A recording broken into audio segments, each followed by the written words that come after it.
আসসালামু আলাইকুম সুপ্রিয় দর্শক, যারা মালয়েশিয়া ভিসা প্রত্যাশী আছেন এবং মালয়েশিয়া যাওয়ার জন্য অনেক অপেক্ষা করে বসে আছেন, তাদের জন্য আজকে আরেকটি আপডেট ভিডিও নিয়ে আসলাম। মালয়েশিয়ার কলিং ভিসা এবং পেন্টেশন সেক্টরে কি কি আপডেট আছে আজকের এই ভিডিওতে আলোচনা করব এবং মালয়েশিয়ার ভিসা কি আদৌ খুলবে কিনা সম্পূর্ণ বিস্তারিত থাকবে আজকের এই ভিডিওতে। তাই ভিডিওটি অনেক গুরুত্বপূর্ণ হতে চলেছে, তাই ভিডিওটি না টেনে সম্পূর্ণ দেখতে থাকুন। নিত্য নতুন এমন ভিডিওর আপডেট পেতে মিস্টেক পয়েন্ট ইউটিউব চ্যানেলটি সাবস্ক্রাইব করে পাশে থাকার বেল আইকনটি অন করে রাখুন, সবার আগে আপডেট নোটিফিকেশন পেয়ে যাবেন। অলরেডি সাবস্ক্রাইব করে থাকলে আপনাকে অসংখ্য ধন্যবাদ। তো চলুন শুরু করি আজকের ভিডিও। সুপ্রিয় দর্শক, আপনাদেরকে বলি যে এখানে দেখেন কালবেলা নিউজে একটি নিউজ করেছে, বর্তমান সরকার ম্যাজিকে মালয়েশিয়াকে 12 লাখ কর্মী, মালয়েশিয়ায় যাবে 12 লাখ কর্মী। সেটা কি বলছে একটু বিস্তারিত আমরা আগে পড়ে আসি। অবশেষে সব জল্পনা কল্পনা প্রভাকাণ্ডা আর ষড়যন্ত্রকে পাশ কাটিয়ে শীঘ্রই মালয়েশিয়ার দুয়ার বাংলাদেশি কর্মীদের জন্য খুলতে যাচ্ছে।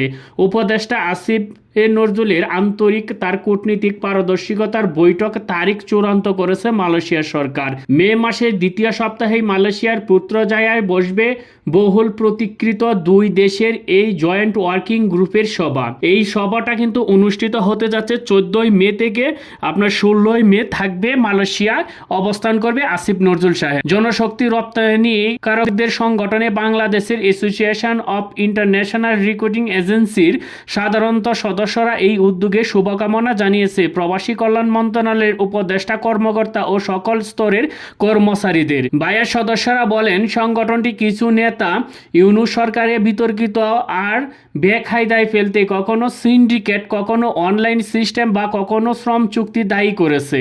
শুধু গুটি কয়েক নেতার নিউজ মিডিয়াতে দায়িত্বহীন বক্তব্য আর বিভিন্ন শ্রম বাজার নিয়ে অহেতুক বিতর্কের কারণে বিদেশি সংকুচিত হচ্ছে শ্রম বাজার। প্রভাব পড়েছে দ্বিপাক্ষিক সম্পর্কেও। মালয়েশিয়ায় সরকার 14টি দেশ থেকে 12 লাখ কর্মী নেবে। তার মধ্যে নিয়োগকর্তাদের প্রধান পছন্দ হচ্ছে বাংলাদেশি কর্মীরা। কিন্তু দুঃখজনক হলেও সত্য যে জনশক্তি খাতে কিছু পরিচিত মুখের নিয়মিত নেতিবাচক প্রচারণা সংবাদ সম্মেলনের কারণে অন্য 13টি দেশ প্রেমিক প্রেরণ শুরু করলেও বাংলাদেশিরা এখনো পারেনি।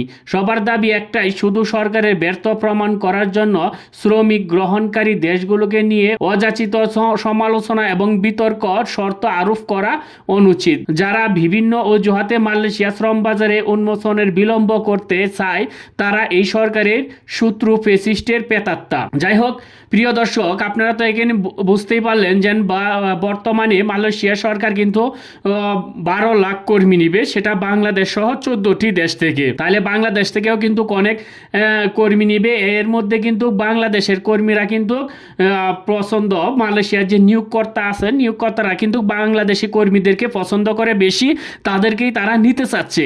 এইটা হচ্ছে বাংলাদেশের জন্য সবচেয়ে আশা এবং প্রত্যাশার বড় একটা বিষয় হচ্ছে যে নিয়োগকর্তারা বাংলাদেশি কর্মীরা পছন্দ করছে, কিন্তু বাংলাদেশ থেকে তারা কর্মী নিবে।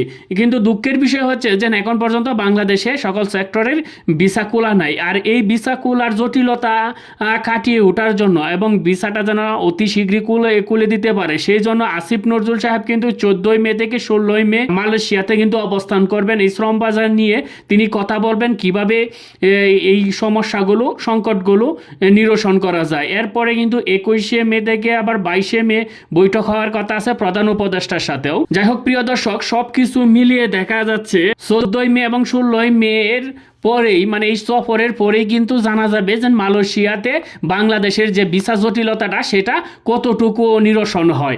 আশা করা যাচ্ছে যে সেটা নিরসন হয়ে যাবে এই মিটিংয়ের মাধ্যমে বা এই সফরের মাধ্যমে। কিন্তু দ্বিপাক্ষিক যে সম্পর্কটা উন্নয়নের মাধ্যমেই বাংলাদেশের কর্মীদের নিয়োগ শুরু করবে মালয়েশিয়া সরকার। আর এখানে আরেকটা বিষয় হচ্ছে যে মালয়েশিয়ায় যেতে এর আগে কিন্তু অনেক টাকা খরচ লাগতো। বিভিন্ন এজেন্সি তারা কিন্তু লাগাম ছাড়া ছিল, কারণ পেসিস্টের আমলে তারা লাগাম ছাড়া যেরকম পারে, মানে এখানে একটা সিন্ডিকেট তৈরি করছিল। সেই সিন্ডিকেটটা ভাঙার জন্য বর্তমান সরকার কিন্তু কাজ করতেছে যেন মালয়েশিয়াতে কম খরচে কর্মী পাঠানো যায়, সেই ব্যবস্থায় কিন্তু বাংলাদেশ সরকার কাজ করতেছে। আশা করা যায় যে অতি তাড়াতাড়ি এই সুসংবাদটা আমরা সবাই পেয়ে যাব যারা মালয়েশিয়া ভিসা প্রত্যাশীরা আছেন, মালয়েশিয়া যেতে ইচ্ছুক আছেন। যাই হোক প্রিয় দর্শক, আজকের ভিডিওটা এই পর্যন্তই। যদি ভিডিওতে ভালো লাগে তাহলে অবশ্যই ভিডিওতে একটি লাইক করে দিবেন আর ভিডিওটা শেয়ার করে সবার মাঝে ছড়িয়ে দিবেন। সবাই ভালো থাকবেন, সুস্থ থাকবেন। আজকে এবারের মতন বিদায় নিব, দেখা হবে পরবর্তী ভিডিওতে। ধন্যবাদ সবাইকে।